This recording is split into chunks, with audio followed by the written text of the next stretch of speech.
थांब, स्क्रोल करू नकोस. कदाचित हा संदेश स्वामी आज तुलाच सांगत आहेत. आपण सगळे प्रार्थना करतो ना, रात्री उशीवर डोकं ठेवल्यावर मनातलं सगळं देवाला सांगतो आणि मनापासून अपेक्षा करतो की उद्या काहीतरी बदल होईल. पण जेव्हा काहीच होत नाही तेव्हा मनात प्रश्न येतो, स्वामी ऐकतात का खरंच? ऐक, स्वामी नेहमी उत्तर देतात. फक्त उत्तराची वेळ आणि भाषा आपल्याला लगेच कळत नाही. जेव्हा काही आपल्या भल्यासाठी असतं तेव्हा स्वामी हो म्हणतात. जेव्हा ते आपल्याला दुखवणार असतं तेव्हा स्वामी नाही म्हणतात.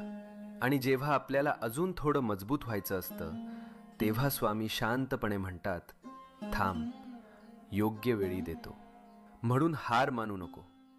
तुझ्या प्रार्थनेचं उत्तर येतंय. फक्त थोडा विश्वास, थोडा धीर, मनात